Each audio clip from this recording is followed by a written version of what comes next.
Amin. Silakan duduk jemaat Tuhan yang terkasih. Ya, terima kasih teman-teman pelayan altar. Shalom. Kita agak jauh lebih sepi daripada minggu lalu ya. Puji Tuhan. Teman-teman sehat? Amin. Selama 1 minggu teman-teman sudah menjalankan aktivitas teman-teman ya. Di pekerjaan teman-teman, di keluarga teman-teman, atau usaha apapun yang teman-teman jalani. Selama 1 minggu sudah dipelihara oleh Tuhan dan hari ini khusus kita akan mendengarkan suara Sang Gembala, amin. Kita akan fokus, kita hanya sampai jam 7:30 ya, jadi kita fokus sebenarnya waktu yang singkat dan tidak terbanding dengan kegiatan kita yang banyak di luar sana. Jadi biarlah jam-jam ini fokus teman-teman, karena ada pertolongan Tuhan yang akan Tuhan nyatakan bagi kita. Kita masih membahas Paskah, jadi saya katakan selama kita belum merayakan kenaikan Tuhan Yesus ke surga, tema kita masih seputar serial Paskah. Tapi mungkin dengan kasih Kristus yang baris-baris belakang kita agak maju ke depan saja, kita jaraknya jauh sekali ini, biar agak dekat sedikit, boleh yang barisan paling belakang, barisan Kak Kris, kita agak maju sedikit ke depan ya, biar agak enak dipandang gitu. Ya. Terima kasih teman-teman, puji Tuhan. Tadi saya katakan kita masih membahas tentang Paskah. Selamat datang di Jemaat Dok 4 kembali ya. Di sini kita punya moto Christ for you, Kristus untukmu. Di sini kita hanya memberitakan Kristus. Dan kita masih di dalam serial Paskah ya. Di Minggu Paskah yang jam 6 pagi kita ibadah dengan malamnya jam biasa. Kita berbicara tentang apa teman-teman? Jemaat yang terkasih. Kita berbicara tentang para wanita ya. Yang pertama kali mendapat berita bahwa Kristus sudah bangkit. Mereka datang ke kubur Yesus dengan minyak-minyak ya, karena mereka percaya di dalam hati mereka bahwa mereka itu bakal ketemu Yesus yang mati, bukan Yesus yang hidup. Padahal Yesus sudah kasih tahu kalau hari ketiga dia akan bangkit. Tapi tak ada satupun mereka yang ingat, murid-muridnya yang ingat malah pemuka-pemuka agama. Ya, lucu. Malah yang ikut Yesus yang lupa apa perkataan Yesus. Jadi teman-teman jangan lupa-lupa ya, jangan tulalit gitu apa yang sudah Tuhan Yesus bilang gitu ya. Tapi mereka datang ke kuburan ya, mereka bawa minyak-minyak karena mereka mengekspektasikan ketemu mayat Yesus. Tetapi mereka bertemu dengan malaikat katakan dia udah nggak di sini, dia sudah bangkit. Ya, jadi saya katakan teman-teman yang terkasih, kubur itu terbuka bukan berarti supaya Kristus bisa keluar, karena dia aja bisa masuk tiba-tiba nunjukin dirinya ke 10 orang dan 11 orang ya. Dia tiba-tiba masuk ke ruangan yang terkunci, jadi kubur itu terbuka bukan supaya Kristus bisa keluar, tapi dari luar bisa nengok ke dalam bahwa Kristus sungguh-sungguh sudah bangkit. Karena murid yang cewek-cewek nanya, gimana caranya kita buka kubur itu ya? Kita ini cuma bertiga, gak bisa kita buka. Jadi kubur itu terbuka bukan supaya Yesus bisa keluar, tapi justru supaya yang dari luar bisa nengok ke dalam. Bahwa Kristus sudah sungguh-sungguh bangkit. Nah itu di hari Minggu Paskah, ya yang jam 6 pagi itu kita ibadah ya. Terus minggu depannya kita membahas tentang Tuhan Yesus menampakkan diri kepada murid-muridnya. Ya, murid-muridnya. Kalau yang Minggu Paskah kita bahas tentang yang cewek-cewek, Minggu Paskah yang kedua kita bahas yang cowok-cowok. Ya, Tuhan Yesus menampakkan diri, murid-murid kunci pintu semua, tiba-tiba Kristus hadir, katakan damai sejahtera bagimu, ya. Tapi itu masih 10 orang. Thomas belum ada di situ. Akhirnya 10 orang ini bersuka cita. Kristus katakan terimalah Roh Kudus, dihembuskan kan, terimalah Roh Kudus, ya. Apabila kamu menyatakan kesalahan dosa orang diampuni, dosanya diampuni. Kalau kamu menyatakan dosanya tetap ada, dosanya tetap ada. Ya, itu Tuhan Yesus kasih tahu. Terus yang 10 ini kasih tahu ke Thomas yang waktu itu enggak ada. Thomas katakan sampai sebelum kucucuk itu aku tidak akan percaya, ya. Akhirnya kemudian 8 hari kemudian Tuhan nampakkan diri, mereka udah bersebelas, sekarang Tuhan menampakkan diri kembali. Minggu lalu kita bahas tentang gembala yang baik, ya. Selama 40 hari Tuhan Yesus menampakkan diri kepada murid-muridnya, kepada orang banyak ya. Itu selama 40 hari, kalau saya hitung-hitung dengan apa yang dituliskan oleh Alkitab, kira-kira 10 sampai 11 kali, 10 kali lah Tuhan Yesus menampakkan diri kepada orang banyak. Dan dia ngapain? Memberitakan tentang kerajaan Allah. Ya, dia tidak mengajarkan sesuatu yang baru, dia mengajarkan tentang kerajaan Allah.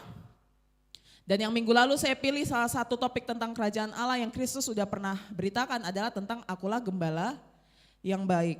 Dan hari ini kita masuk, jadi ini semua jadi satu serial khotbah yang harmonis, jadi nggak bisa terpisah ini teman-teman. Jadi teman-teman harus ingat, oh khotbah yang ini, ya.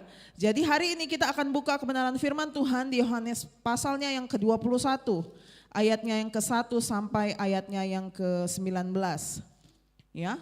Yohanes 21 ayatnya yang ke-1 sampai ayatnya yang ke-19.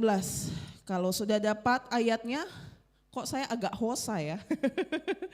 Ya, dengan kasih Kristus saya undang kita semua bangkit berdiri, kita menghormati kebenaran firman Tuhan. Kita baca bersama-sama dua perikop di situ. Perikop pertama, Yesus menampakkan diri kepada murid-muridnya di pantai Danau Tiberias, dan yang kedua adalah gembalakanlah domba-dombaku. Kita baca sama-sama ya, jangan saling mendahului. Kita baca 1, 2, 3. Kemudian Yesus menampakkan diri lagi kepada murid-muridnya di pantai Danau Tiberias, dan ia menampakkan diri sebagai berikut.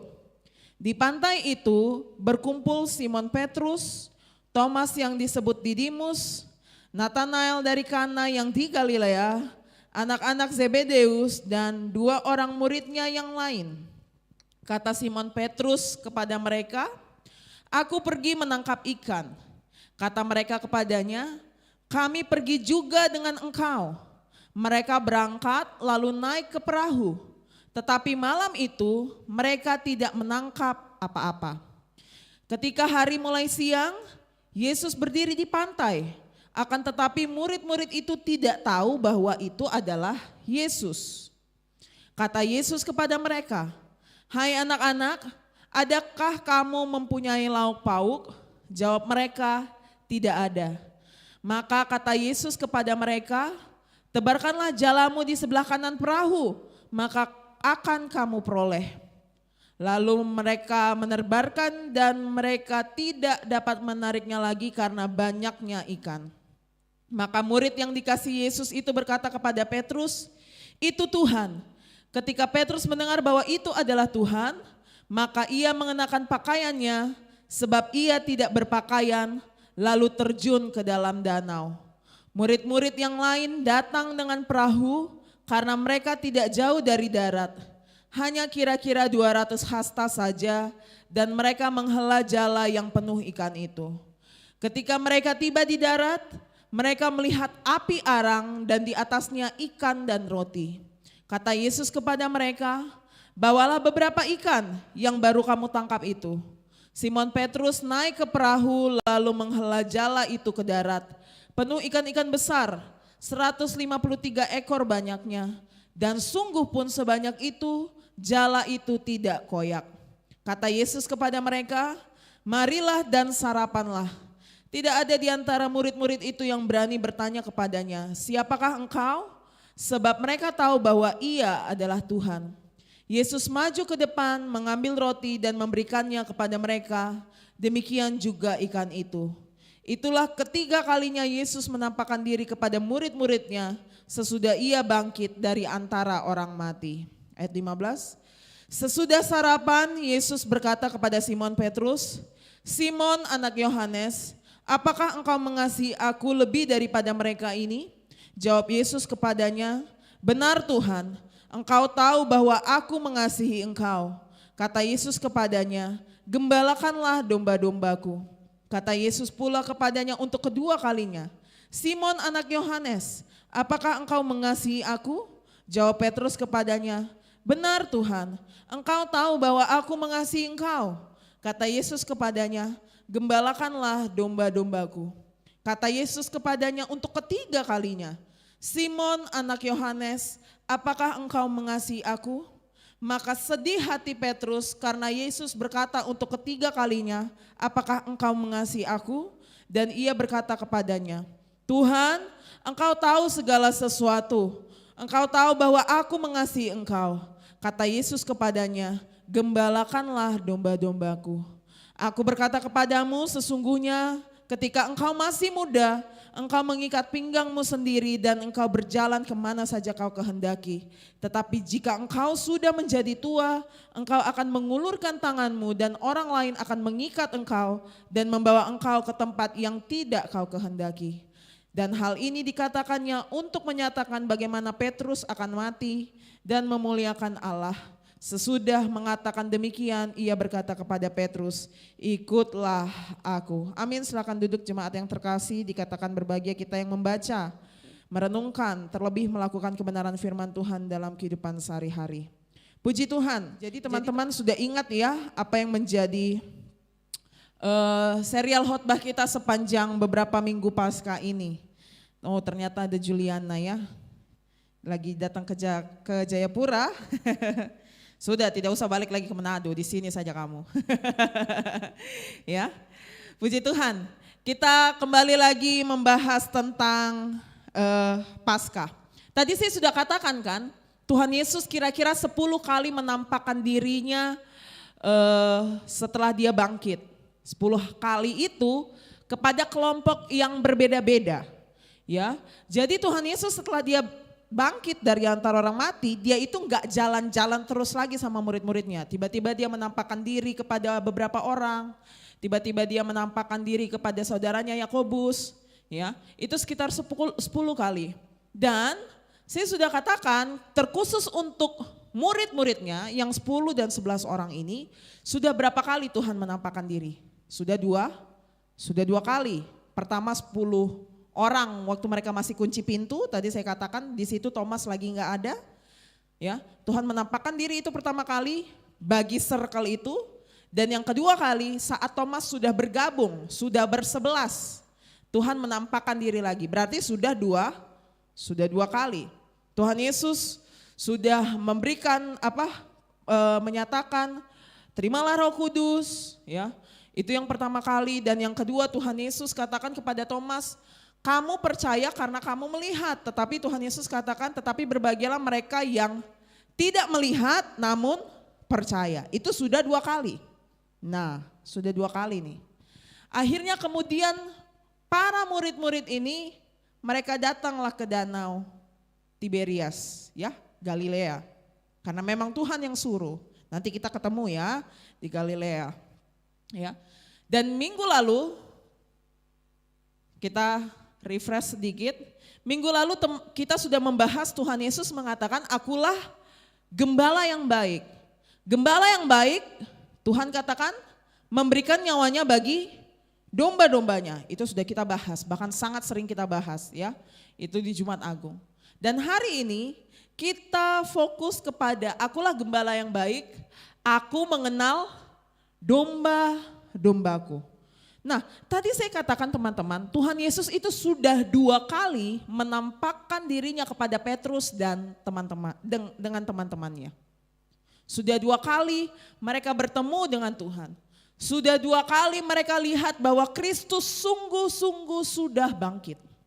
Ya, mereka sudah tahu Kristus bangkit. Mereka sudah tahu bahwa Kristus sungguh-sungguh menang atas maut, bahwa Kristus sudah mengalahkan maut, mereka udah tahu, mereka sudah percaya.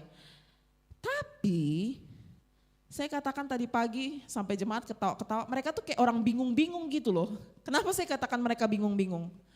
Mereka udah 2 kali ketemu Tuhan Yesus, tapi mereka kayak bingung-bingung, kayak ya udah Paskah nih. Kristus udah bangkit, tapi mereka kayak bingung-bingung, kayak nggak tahu mau ngapain. Tahu kayak orang bingung-bingung, ya.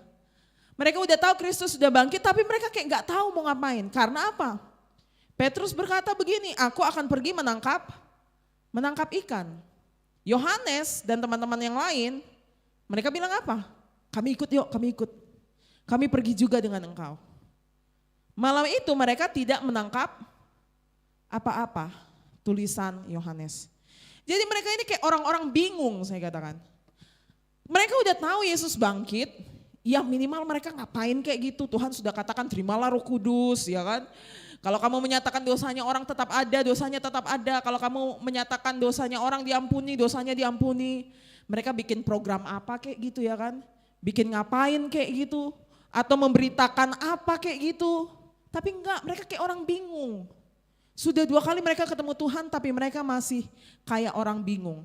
Karena mereka bingung, mereka milih untuk sudah kita nangkap ikan sudah. Ya. Kenapa saya katakan mereka bingung? Mereka masih nggak tahu harus ngapain. Ada 3 poin yang saya renungkan dari pembacaan ini. Pertama, para murid ini mereka bingung, masih meraba-raba apa yang harus dilakukan setelah Paskah.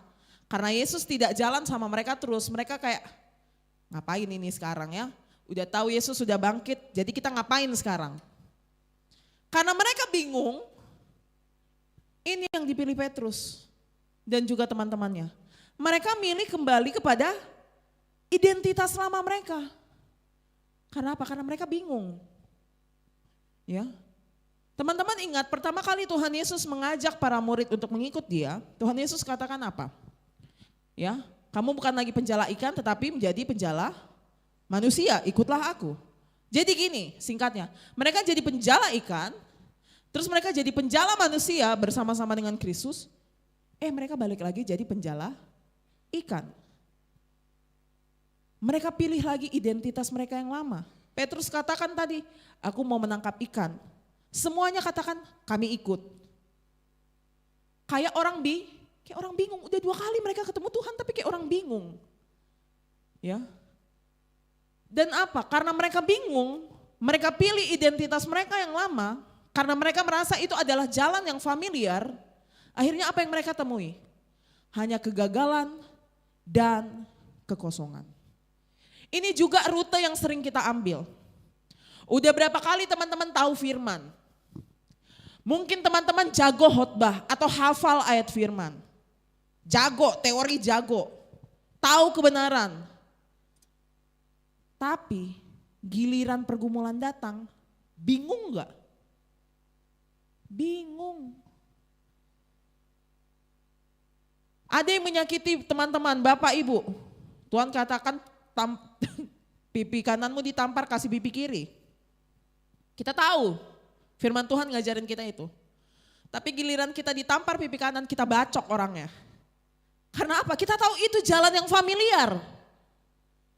Ngerti enggak? Sama seperti para murid ini, mereka tahu Kristus sudah bangkit, mereka tapi kayak masih bingung dan mereka pilih jalan yang familiar. Kristus berkata, teman-teman tahu firman Tuhan berkata jangan khawatir akan apapun juga. Benar sih kita tahu, tapi kita pilih jalan kita yang lama, identitas kita yang lama karena apa? Kita tahu itu jalan yang familiar. Kita tahu jalan ini pasti akan menghasilkan sesuatu karena kita pernah bikin itu. Padahal kita tahu itu sudah melanggar firman. Tuhan Yesus mengatakan untuk mengampuni, kita gak bisa. Oh gak bisa bos, dunia ini keras bos. Kita pilih jalan lama, padahal kita udah tahu firman. Tapi kita pilih identitas kita yang lama karena apa? Karena itu familiar. Dan biasanya apa yang kita temui? Sama seperti para murid, hanyalah kegagalan dan kekosongan. Teman-teman ngerti maksudnya? Ya, ngerti polanya ini? Sama seperti para murid. Kita tuh suka bingung-bingung. Tahu firman, bertahun-tahun datang ibadah. Tapi giliran pergumulan datang, apapun itu, kita suka cari jalan pintas. Pilih jalan yang familiar bagi kita. Sama seperti para murid, udah jadi penjala manusia, tapi giliran ya udah tahu Kristus bangkit, karena bingung mereka pilih lagi jadi penjala ikan. Dan hari itu mereka tidak menangkap apa-apa. Mereka ini bukan nelayan yang baru di training kemarin. Lebih lama mereka menjala ikan daripada mereka mengikuti Yesus. Mereka cuma 3,5 tahun bersama-sama dengan Yesus. Tetapi sepanjang hidup mereka itu nelayan. Mereka tahu caranya nangkap ikan. Tapi malam itu mereka tidak dapat apa-apa. Ya, teman-teman perhatikan ini. Dan oleh karena itu, karena Kristus ini baiknya minta ampun ya, Tuhan kita ini luar biasa sabarnya. Ketiga kalinya dia datang lagi ke murid-murid yang babingung ini. Ya. Dia datang lagi ketiga kalinya untuk mereka yang masih bingung, yang masih meraba-raba, yang belum ngerti sepenuhnya, bahkan yang terhilang. Karena apa? Karena dia adalah gembala yang baik. Teman-teman tahu firman, tapi mungkin dalam menjalani pergumulan yang hari-hari ini teman-teman alami, teman-teman bingung mau ngapain. Rasanya kayaknya terhilang. Sebenarnya Kristus hadir. Karena dia adalah gembala yang baik. Tadi di awal, di minggu lalu yang juga kita sudah bahas. Akulah gembala yang baik, aku mengenal domba-dombaku. Dia tahu namamu, dia tahu pergumulanmu, dia tahu kedalaman hatimu teman-teman yang terkasih. Dan dia kembali menampakkan diri kepada murid-murid ini. Ya, apa yang terjadi? Ya, setelah mereka nggak dapat ikan, Kristus mulai nanya, ada menu nggak? Ada lauk pauk nggak? Mereka jawab dengan jujur tidak. Nggak ada, mereka nggak dapat apa-apa. Kemudian kata Yesus, tebarkan jalamu ke sebelah kanan perahu, Tuhan katakan. Kamu pasti dapat, kamu pasti peroleh. Mereka ngikut saja. Mereka tebarkan jalannya. Ternyata di situ langsung dapat ikan-ikan besar. Sampai mereka nggak bisa narik lagi, nggak bisa angkat lagi.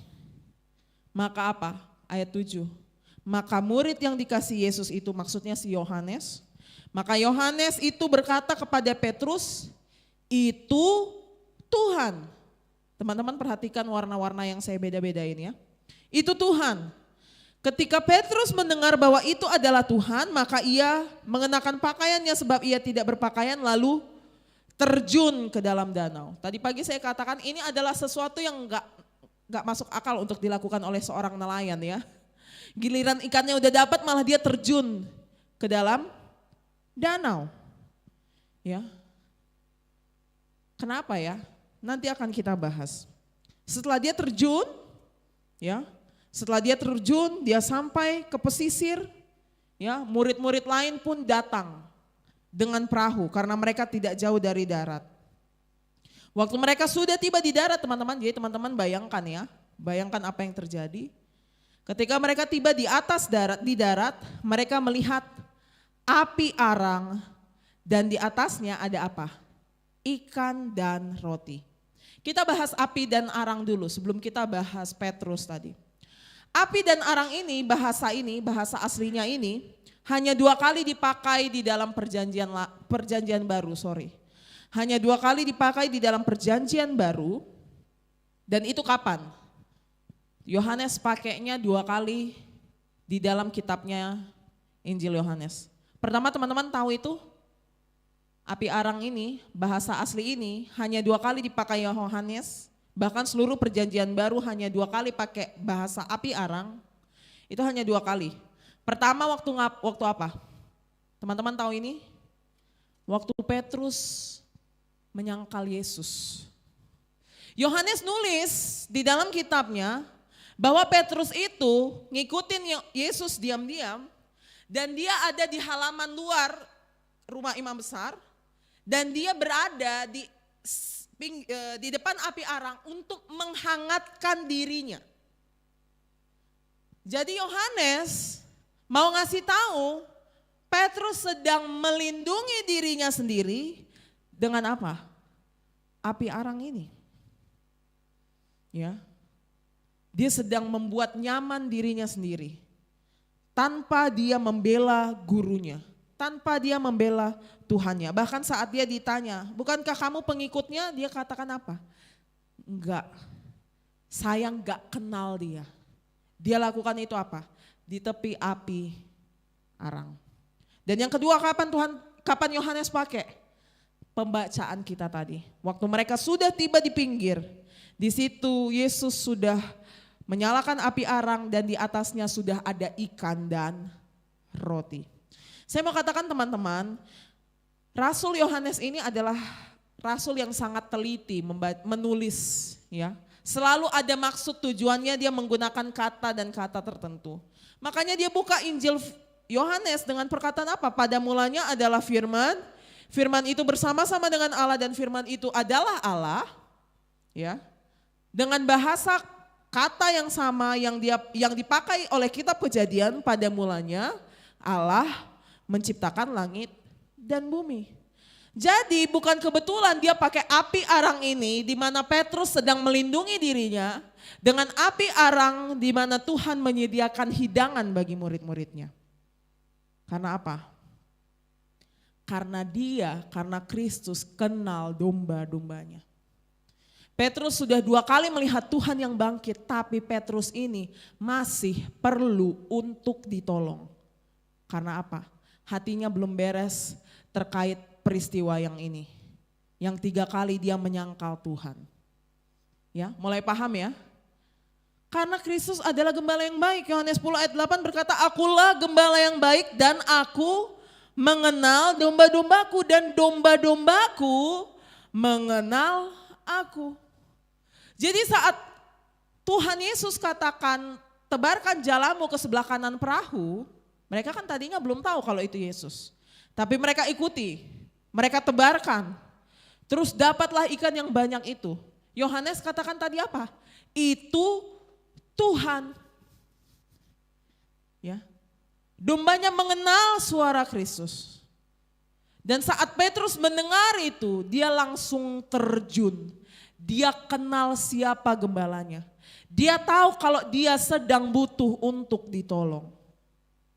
Dipahami? Ya. Jadi Petrus langsung lompat. Ya. Dan dia bertemu dengan Tuhannya. Jadi ini sangat signifikan. Jadi Yesus menampakkan dirinya bagi murid-muridnya ini. Karena Petrus masih butuh untuk ditolong. Di dalam kehidupan kita teman-teman tidak pernah sedetik pun kita tidak membutuhkan Tuhan. Dan Kristus selalu hadir. Oleh karena itu minggu lalu saya tanya, suara siapa yang teman-teman hari ini sering dengar? Karena sesungguhnya domba-domba Kristus kenal suara Kristus. Di tengah dunia yang ribut ini, suara mana, suara siapa yang teman-teman dengar lebih sering? Seringkali kita nggak sadar kehadiran Tuhan karena apa? Kita fokus kepada jala kita yang kosong mungkin. Ini udah semalam-malaman, mereka kerja, semalam-malaman jalannya kosong. Dan mungkin teman-teman fokus kepada pergumulan itu saja. Gak sadar kalau Kristus itu hadir. Kristus kenal engkau dan Kristus hadir, cuman engkau tidak mendengar suaranya. Gak nyadar bahwa Kristus sedang hadir. Karena dia tahu kamu butuh. Setiap waktu kita butuh pertolongan Tuhan. Tapi kadang kita fokus kepada pergumulan itu aja. Jala yang kosong itu saja. Kita meragukan kehadiran Tuhan karena apa? Bukan Tuhannya yang gak hadir, kitanya yang gak dengar. Ya. Tuhan katakan, "Akulah gembala yang baik dan aku mengenal domba-dombaku dan domba-dombaku mengenal aku." Jadi hari-hari ini suara siapa yang teman-teman dengar? Biarlah telinga kita terfokus kepada suara sang gembala yang baik. Dan hari ini dia mengenal Petrus. Di dalam pembacaan ini dia mengenal Petrus. Petrus masih perlu untuk ditolong. Petrus masih perlu untuk direstorasi, diperbaiki. Diobati hatinya. Petrus butuh untuk bertobat. Oleh karena itu Lukas 15 ayat 4, teman-teman baca ya.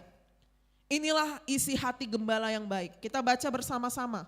Ya dengan suara yang lantang teman-teman. 1, 2, 3. Siapakah di antara kamu yang punyai 100 ekor domba dan jikalau ia kehilangan seekor di antaranya, tidak meninggalkan yang 99 ekor di padang gurun dan mencari yang sesat itu sampai ia menemukannya. Dan kalau ia telah menemukannya, ia meletakkannya di atas bahunya dengan gembira. Dan setibanya di rumah, ia memanggil sahabat-sahabat dan tetangga-tetangganya, serta berkata kepada mereka, "Bersukacitalah bersama-sama dengan aku, sebab dombaku yang hilang itu telah kutemukan." Ayat 7, "Aku berkata kepadamu, demikian juga akan ada sukacita di sorga karena satu orang berdosa yang bertobat. Lebih daripada sukacita karena 99 orang benar yang tidak memerlukan pertobatan." Oleh karena itu kenapa Dok 4 gak berhenti untuk memberitakan pertobatan, karena apa? Karena satu sorga bersukacita kalau satu jiwa saja bertobat. Ya. Satu surga bersuka cita kalau satu orang saja bertobat. Jadi waktu itu saya pernah ditanya kan, kenapa ibadah malam itu tetap ada? Ya. Gereja-gereja lain jarang pilih ibadah malam. Ya. Orang sepi kalau ibadah malam. Tapi Dok 4 tetap ada ibadah malam karena apa? Karena satu orang pun yang datang dan dia bertobat, satu surga itu bersuka cita, Pak. Ya. Satu pun jemaat Dok 4, kalau dia bertobat, satu surga bersuka cita. Dan itu yang dikerjakan oleh gereja Tuhan. Ya. Karena gereja itu bukan bisnis, untung rugi, ngitung-ngitung listrik, enggak. Karena satu orang aja yang hadir dan dia bertobat, satu sorga bersuka cita. Itu yang dikerjakan oleh jemaat Dok 4. Ini yang diberitakan oleh jemaat di tengah gereja jemaat Dok 4, yaitu pertobatan. Karena gembala kita yang baik meninggalkan 99 untuk nyari satu yang sesat. Dan dalam pembacaan ini yang butuh untuk ditolong adalah si Petrus. Karena Kristus kenal Petrus. Dan hari ini teman-teman, Kristus itu mengenal hatimu. Kristus mengenal setiap namamu. Kristus mengenal apa yang kau butuhkan hari-hari ini. Dan yang engkau butuhkan sebenarnya bukan tiba-tiba jala itu diisi oleh banyak ikan. Tetapi yang surga tunggu adalah pertobatanmu. Karena satu surga bersuka cita hanya karena satu orang bertobat. Oleh karena itu, Petrus memerlukan pertobatan. Kristus hadir dan untuk mempertobatkan si Petrus. Paham sampai sini teman-teman yang terkasih? Itulah isi hati suara sang gembala. Dan kita akan membahas pertobatan Petrus. Ya. Kita baca ayat yang tadi, ya. Tadi kan saya katakan kita hold yang ini. Ya. Tadi di ayat 7 katakan saat Tuhan Yesus udah suruh tebarkan jalannya, ya. Maka murid yang dikasih Yesus berkata kepada Petrus, itu Tuhan. Ketika Petrus mendengar bahwa itu adalah Tuhan, maka ia mengenakan pakaiannya sebab ia tidak berpakaian lalu terjun ke dalam danau. Ya, teman-teman perhatikan ini dan teman-teman bayangkan ya, teman-teman bayangkan. Yohanes katakan, itu Tuhan. Ya, waktu Petrus tahu itu Tuhan, dia langsung pakai bajunya, dia terjun ke dalam danau. Ya, dan kemudian di ayat 8, murid-murid yang lain datang dengan perahu, ya. Waktu mereka tiba di situ ada api arang tadi yang sudah kita bahas dan di atasnya ada ikan dan roti. Kelanjutannya apa? Ya, kata Yesus kepada mereka, bawalah beberapa ikan yang baru kamu tangkap itu. Simon Petrus naik ke perahu itu, jadi bayangkan lagi, dia udah terjun ke danau, udah tiba di darat, teman-temannya datang ke darat, kemudian waktu dia tiba, Tuhan Yesus sudah mempersiapkan makanan dan Tuhan Yesus katakan ambil lagi ikan yang baru kalian dapat. Petrus balik lagi naik ke perahu untuk mengambil jala itu. Ada 153 ikan yang besar-besar. Dan walaupun sebanyak itu jala itu enggak koyak. Ayat 12 Tuhan Yesus bilang apa? Marilah dan sarapanlah. Tidak ada yang di antara murid-murid itu berani nanya Yesus ini siapa ya, siapakah engkau, sebab mereka tahu ia adalah Tuhan. Di ayat 13, Yesus maju ke depan, mengambil roti dan memberikannya kepada mereka, demikian juga ikan itu. Sudah dibayangkan? Sudah dibayangkan ya? Kalau saya ringkas dalam satu kalimat kurang lebih begini, Petrus.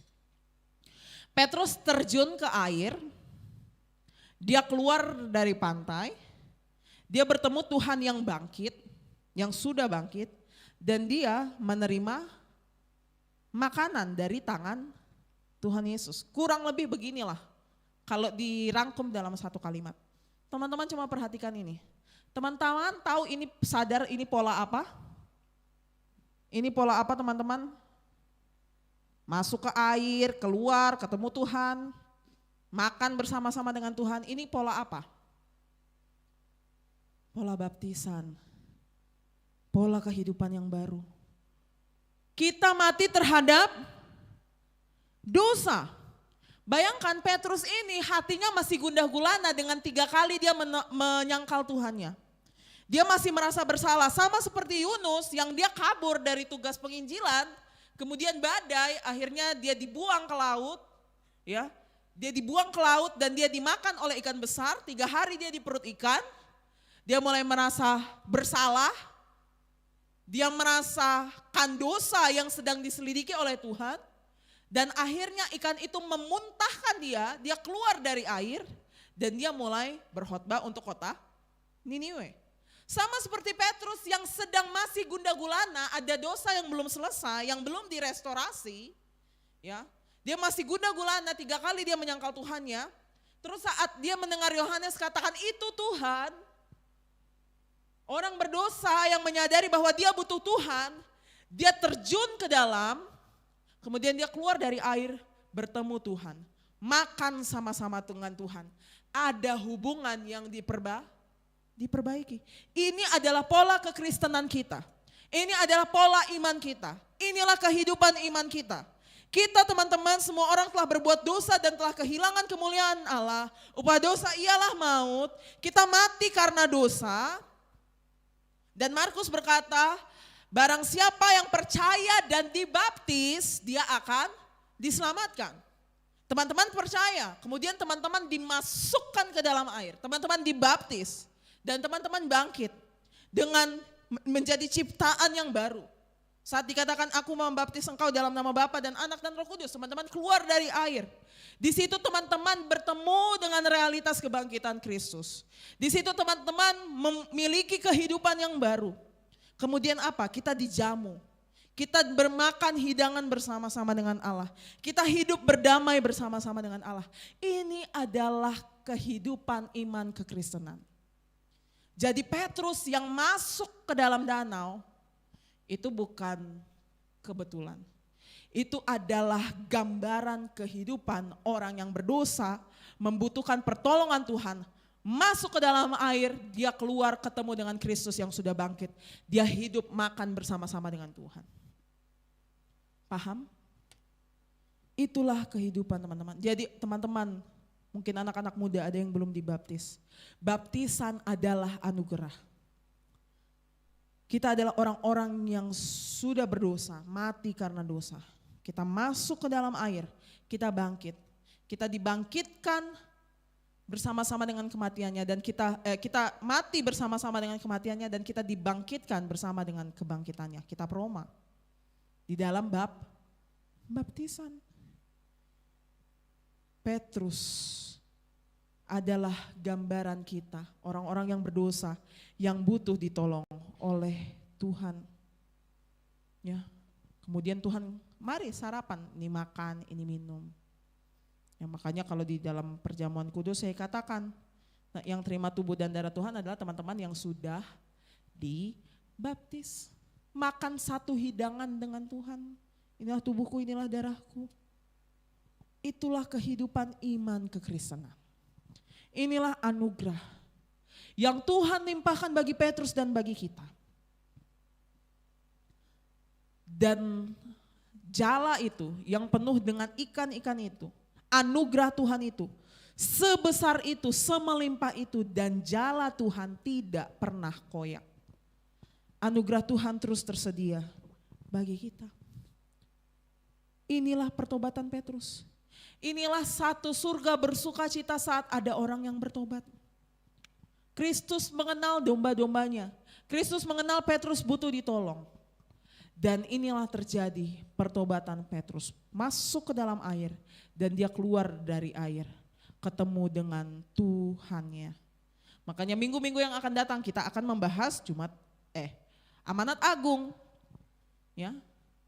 Tuhan katakan apa sebelum dia naik ke surga? Pergilah, jadikanlah semua bangsa muridku. Baptislah mereka dalam nama Bapa dan Anak dan Roh Kudus. Dan ajarlah mereka untuk melakukan segala sesuatu yang telah kuperintahkan kepadamu. Jadikan murid dengan baptis dan ajar. Jadi itu bukan ya kayak selintas saya, ini semua menjadi satu kesatuan yang harmonis. Dipahami teman-teman yang terkasih? kehidupan Petrus direstorasi. Dia makan bersama-sama dengan Tuhan kembali. Dia direstorasi, dia dipulihkan. Karena pantaslah kelanjutannya begini. Sesudah sarapan, Tuhan Yesus bilang sama Simon Petrus. Dan menariknya Tuhan Yesus menyapa dengan namanya yang lama, si Simon. Nama Petrus itu Yesus yang kasih. Ya. Dia panggil dengan kata apa? Si Simon. Bagaimanapun tadi si Petrus milih identitas yang lama. Simon itu adalah nama si nelayan. Petrus itu adalah nama si penjala manusia. Yesus katakan begini, Simon anak Yohanes, apakah engkau mengasihi aku lebih daripada mereka ini? Jawab Petrus kepada mereka, benar Tuhan, engkau tahu bahwa aku mengasihi engkau. Kata Yesus kepadanya, gembalakanlah domba-dombaku. Teman-teman perhatikan di sini, yang warnanya beda-beda ya. Di sini Tuhan Yesus menggunakan kata kasih, agape. Tapi Petrus jawabnya dengan apa? Dengan filia. Tahun lalu saya ingat saya sudah mengajarkan kepada teman-teman tingkatan kasih. Tingkatan kasih yang paling tinggi adalah kasih agape. Yohanes 3 ayat 16. Karena begitu besar kasih Allah akan dunia ini, itu dia pakai agape akan dunia ini.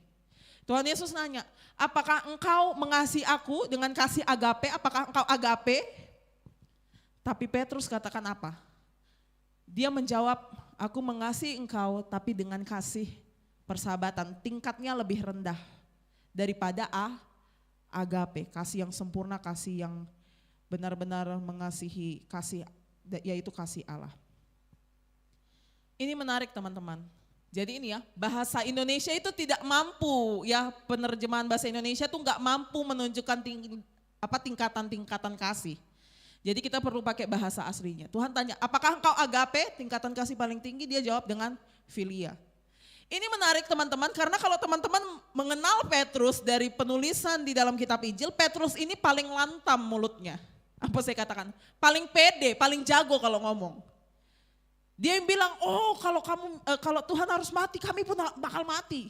Oh gak akan saya menyangkal engkau. Mulutnya tuh paling jago menjawab. Ya, mungkin kita juga di sini banyak yang jago menjawab ya. Pokoknya mulutnya manis gitu ya.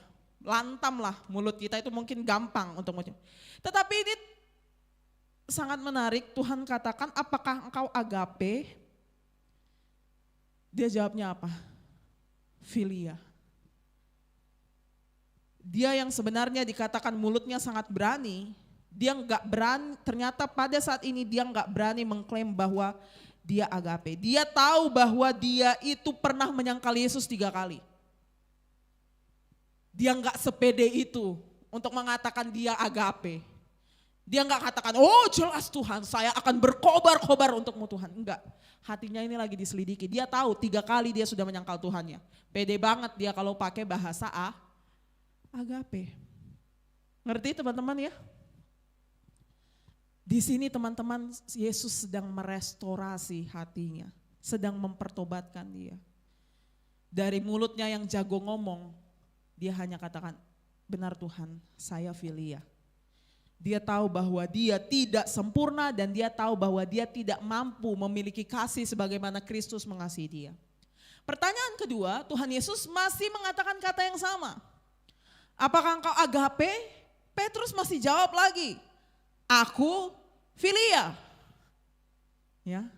Petrus masih belum berani untuk menyatakan bahwa dia bisa naik level ke agape. Ya.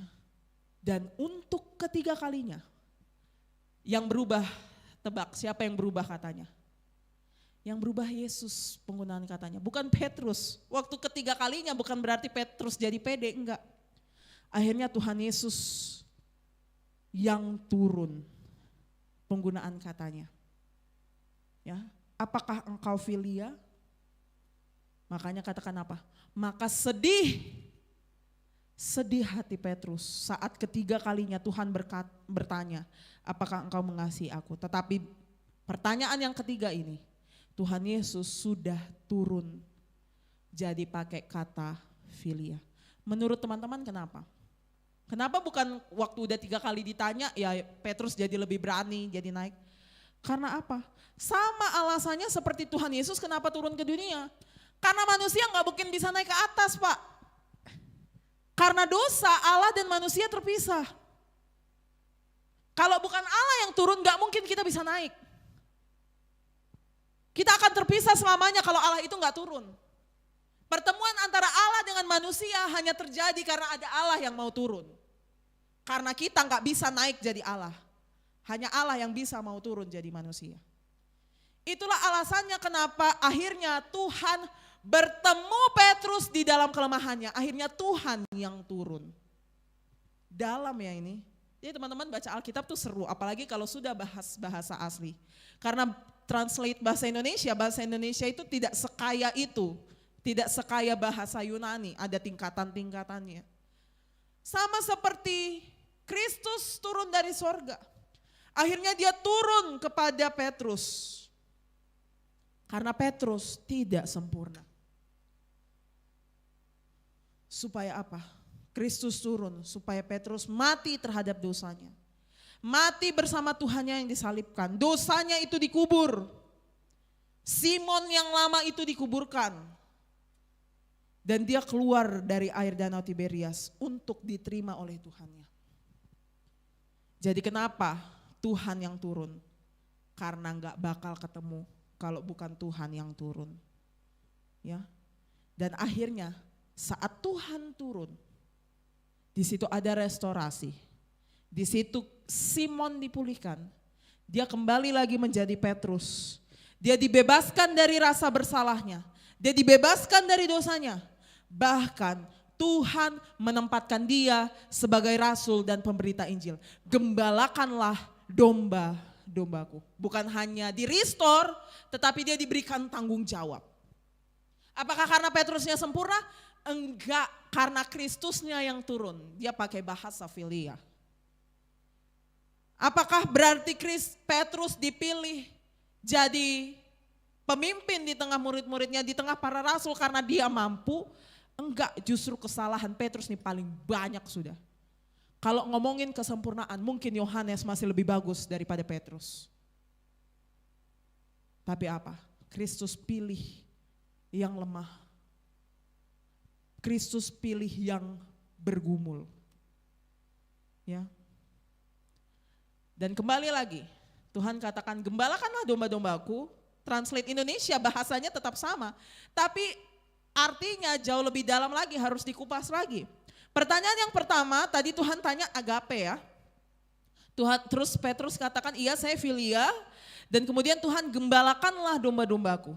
Di situ bahasa aslinya kalau diterjemahkan, gembalakanlah domba-dombaku yang paling lemah dan yang paling bergantung. Gembalakanlah domba-domba yang lemah ini yang gak bisa apa-apa. Dan pertanyaan kedua Tuhan masih tanya, apakah engkau agape? Iya Tuhan, saya filia.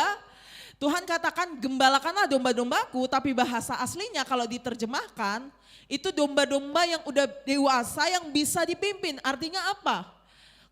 Aturlah, pimpinlah domba-dombaku. Ya. Tuntun, artinya tuntun, yang pertama tuntun domba-domba yang kecil, domba-domba yang lemah ini, pelihara domba-domba yang lemah ini. Dan yang kedua Tuhan katakan pimpin domba-dombaku, atur domba-dombaku. Dan yang ketiga, kalau diterjemahkan Tuhan katakan kasih makan domba-dombaku, rawat domba-dombaku. Jadi kalau ringkasan sederhana, kasih makan, tuntun, pimpin yang lemah. Yang kedua katakan pimpin seluruh kawanan. Dan yang ketiga katakan kasih makan, berikan firman.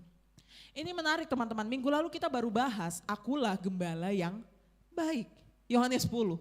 Tapi di Yohanes 21, Tuhan Yesus katakan gembalakanlah domba-dombaku. Ya. Jadi ini jadi satu kesatuan yang harmonis, kelanjutan dari minggu lalu. Jadi ngomongin tentang penggembalaan teman-teman, itu ngomongin tentang bagaimana domba-domba ini dirawat, dipelihara, diberikan nutrisi untuk makan firman.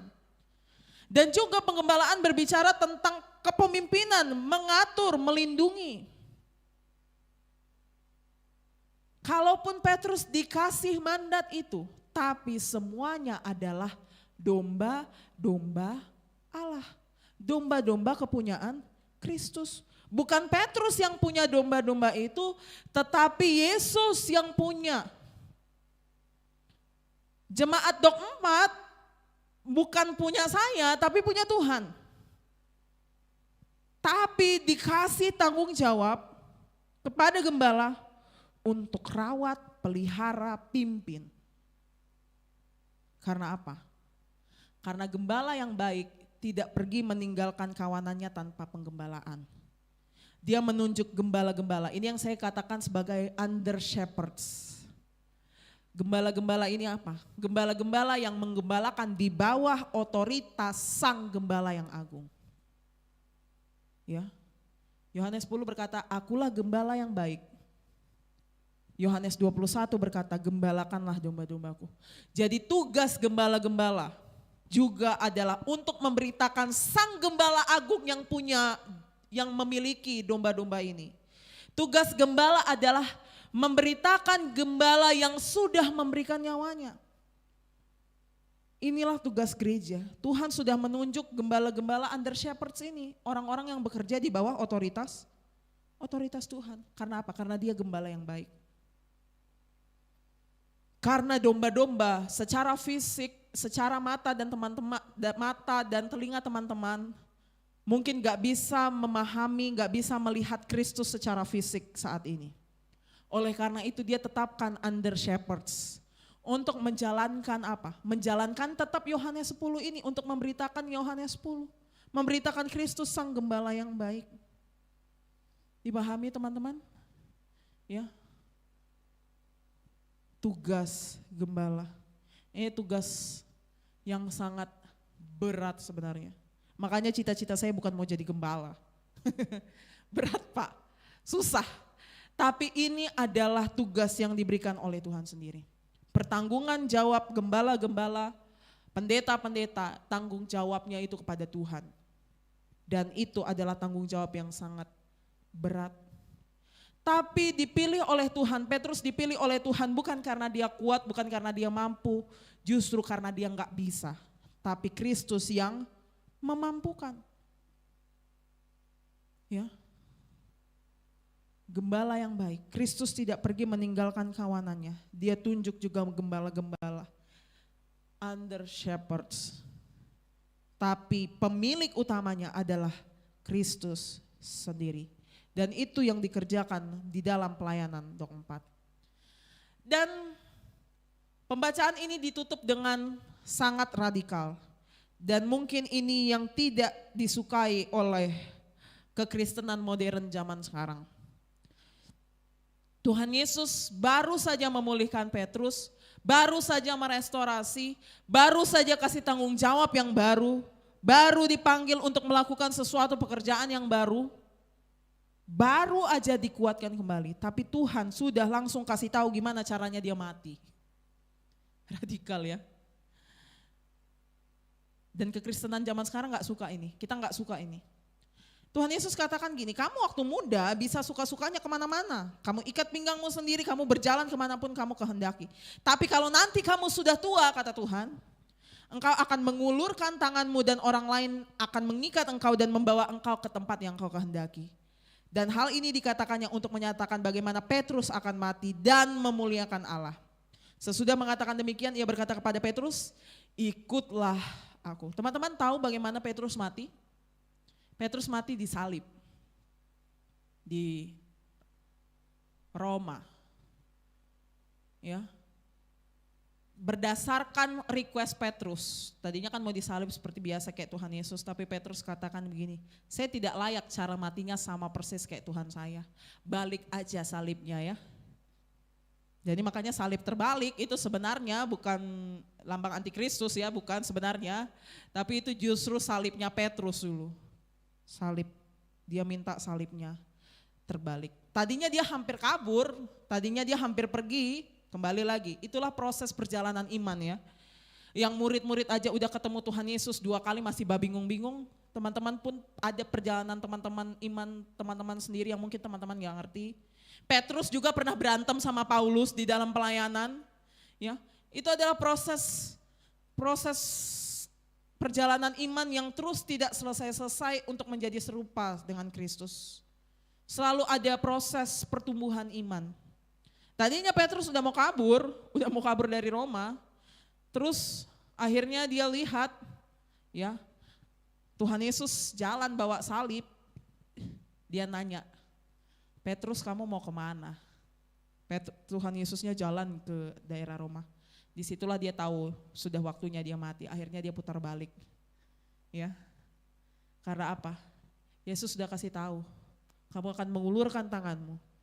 Jadi orang mengikat dia dan dia dibawa ke salib. Kita gak suka ini kan, baru dipanggil, baru direstorasi, udah disuruh jalan salib. Tapi teman-teman yang terkasih, mengikut Kristus memang itu. Mengikut Kristus bukan berarti gak ada pergumulan. Mengikut Kristus bukan berarti gak ada penderitaan. Tetapi kalaupun ada penderitaan, ada kekuatan Tuhan. Coba tolong bantu saya ayat yang tadi pagi, Roma 5 ayat 3 sampai 5. Teman-teman mungkin hari-hari ini sedang bergumul, lagi bingung kenapa saya begini, kenapa kehidupan saya begini. Tapi Kristus melalui Rasul Paulus sudah menuliskan ini. Kita baca 1, 2, 3 dan bukan hanya itu saja, kita malah bermegah juga dalam kesengsaraan kita karena kita tahu bahwa kesengsaraan itu menimbulkan ketekunan dan ketekunan itu menimbulkan tahan uji, dan tahan uji menimbulkan pengharapan. Ayat 5, dan pengharapan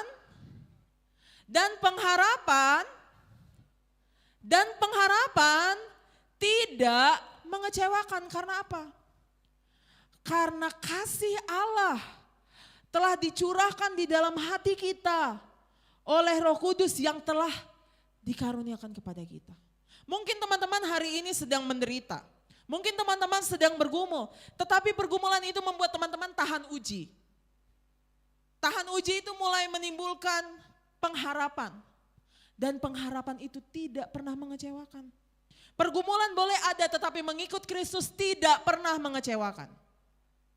Saya ulangi lagi, pergumulan mungkin ada di tengah orang-orang pengikut Kristus. Petrus juga bergumul. Yohanes juga bergumul. Sebenarnya paling kasihan Yohanes. Kalau udah dibunuh sekali mungkin yang lain ya udah langsung ketemu Tuhan kan. Yohanes nih masalahnya gak mati-mati. Dicambuk, digoreng, gak mati-mati. Dia lihat semua teman-temannya mati, dia sendiri, dia dibuang toh ke Patmos akhirnya. Pergumulan pasti ada. Mengikut Kristus mungkin kita harus memikul salib. Tapi pengharapan itu tidak mengecewakan. Karena apa? Roma 5 ayat 1-nya. Roma 5 ayat 1-nya. Karena kita juga bermegah. Roma 5 ayat 1. Sebab itu kita yang dibenarkan karena iman, kita hidup dalam damai sejahtera. Kita udah berdamai nih, udah makan sama-sama Tuhan, udah berjalan bersama-sama dengan Tuhan. Kita hidup dalam damai sejahtera dengan Allah karena siapa? Oleh karena Tuhan kita, Yesus Kristus. Dan di ayat 2 dikatakan bahwa kita, ayat 2, oleh Dia kita juga beroleh jalan masuk ke dalam iman kepada kasih karunia ini.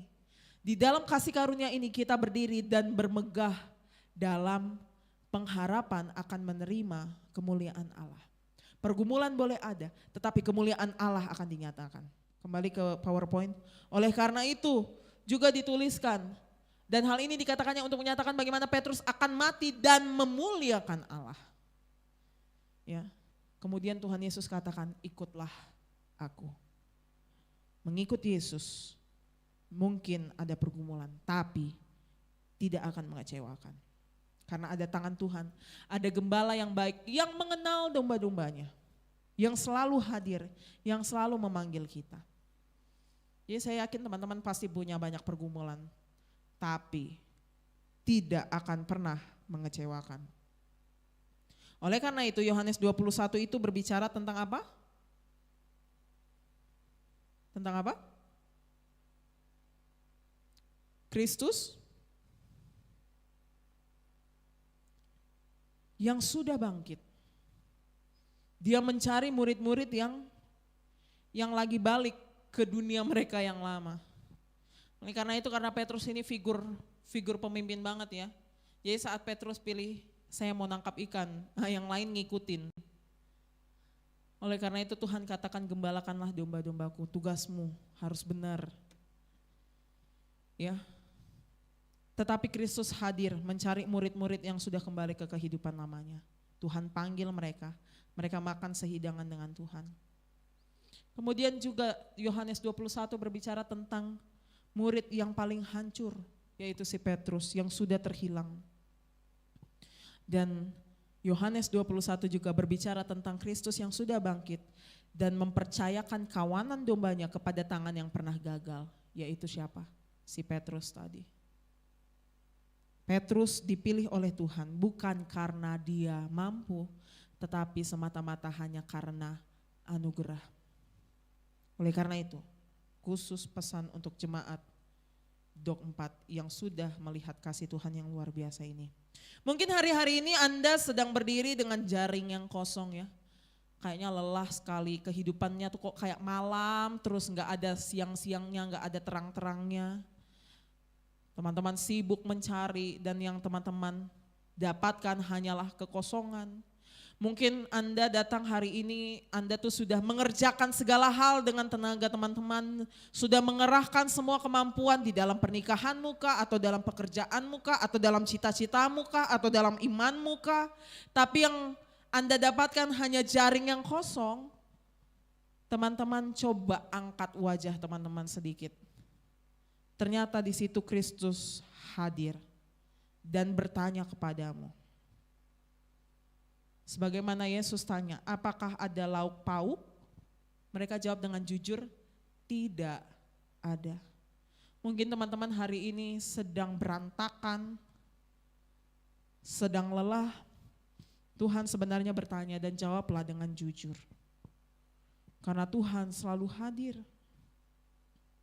Ya, jangan katakan saya enggak apa-apa, Tuhan, saya bisa, saya kuat, enggak. Kita tidak bisa berbuat apa-apa tanpa Tuhan. Tuhan Yesus berkata, di luar aku kamu tidak dapat melakukan apa-apa. Karena pokok anggur yang benar adalah Kristus sendiri. Di luar Kristus kita tidak dapat melakukan apa-apa. Mungkin ada teman-teman di sini ada yang merasa jatuh, merasa gugur, masa lalunya jelek banget, mungkin udah layak dikutuk, kayak malin kundang. Ya. Tapi ada kasih Kristus yang merestorasi, yang memperbaiki masa lalumu. Kristus bahkan bukan hanya mengampuni tetapi dia merestorasi panggilan Petrus. Ya.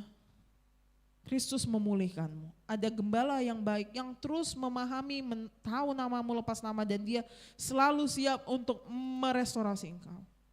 Dan yang ketiga mungkin untuk teman-teman yang dipercayakan terlibat di dalam pelayanan. Ya, apalagi khususnya saya pribadi ya. Kita yang dipercayakan terlibat di dalam pelayanan, yang turut dalam pekerjaan Tuhan. Kita kerjakan itu semua di bawah apa?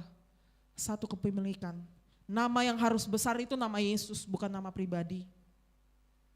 Karena semua ini, jiwa-jiwa itu punya Tuhan.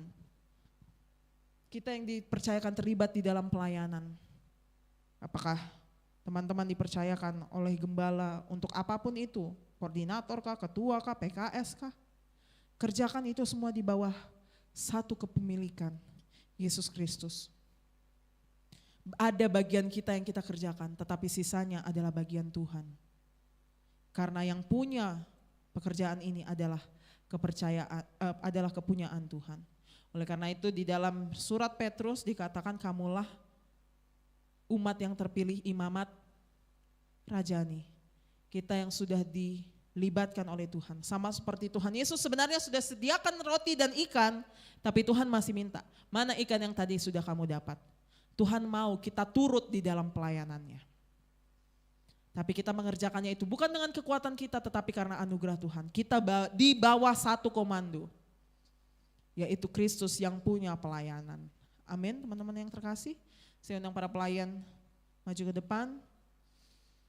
Ada kasih Tuhan yang biarlah terus menyempurnakan kita. Teman-teman yang hari ini lelah, hari-hari ini banyak pertanyaan, banyak kebingungan.